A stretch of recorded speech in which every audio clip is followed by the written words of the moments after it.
Hey everyone, it's Elizabeth here. This part of the forest is so pretty with the contrast between kind of the warm and cooler colors between kind of the burnt out ferns and the moss growing on the trees. It does really remind me of the Pacific Northwest, but I'm kind of in these moments of solitude and I just have more thoughts running through my brain, and I thought, well, I might as well do a little walk and talk so you can see this. And it's just funny, I'm thinking about tomorrow, which is very common for me to future trip.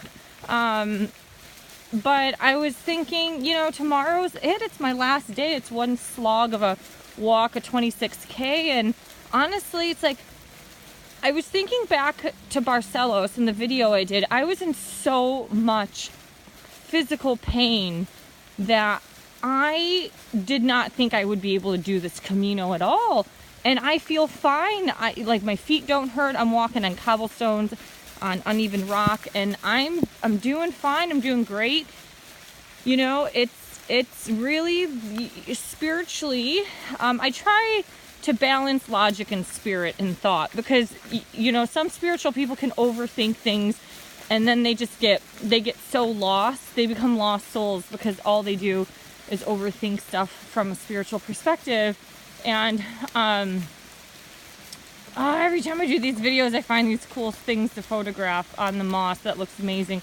And it's like, I do think there was a little bit of a spiritual purge in terms of pain. I had a lot of pain and grief coming in to the Camino. And it's funny because a girl asked me why I did the Camino, and I'm like, well, I've had a rough year. I've had a divorce.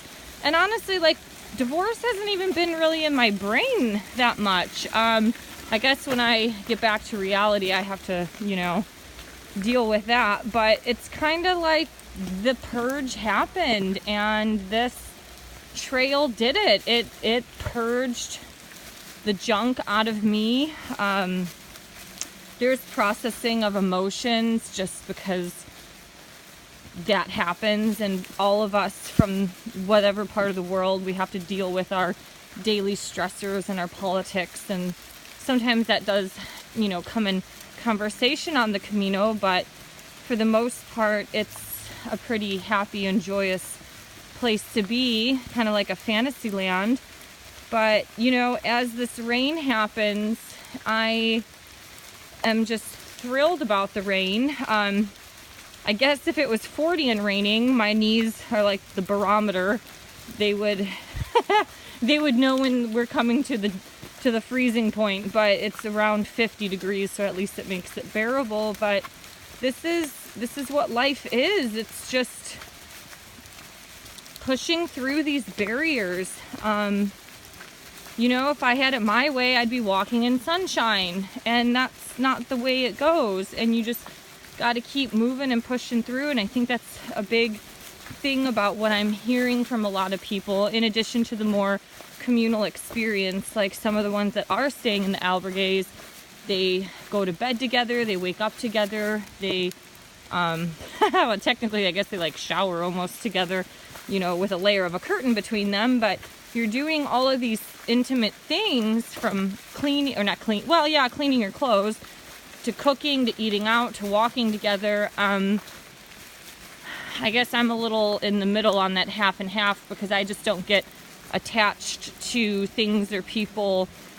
I actually do get emotionally attached, but in terms of this being my own spiritual journey, there are moments and points in time where I need to be alone, and I don't think that's weird. It's a balancing act. Everything I try to do is in balance.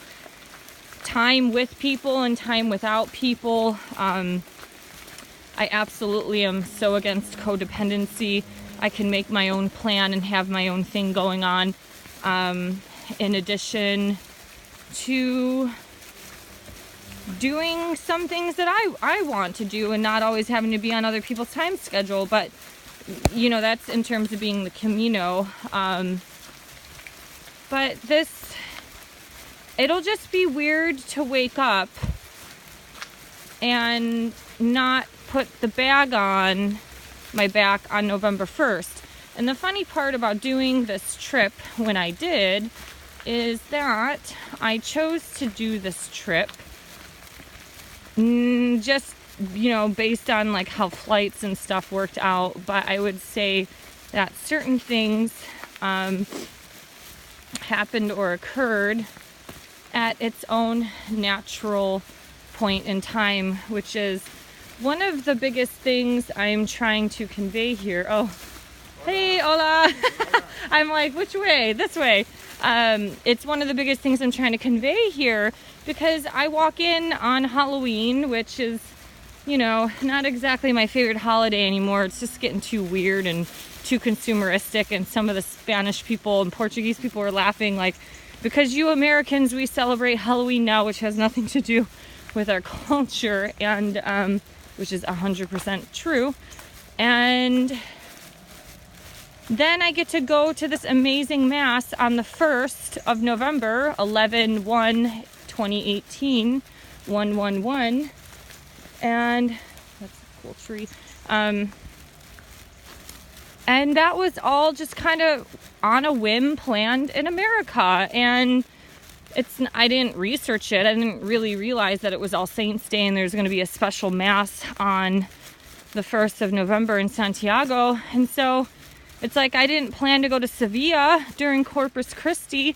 And so all things, however this was divinely planned, has been made for the betterment of me. And it just reinstates that I am on a path, and whatever that path is, you have to have trust and faith. It's going to happen in its right divine timing. So those are some thoughts in the rain that I'd like to share. Hope you guys have a great day. Bye.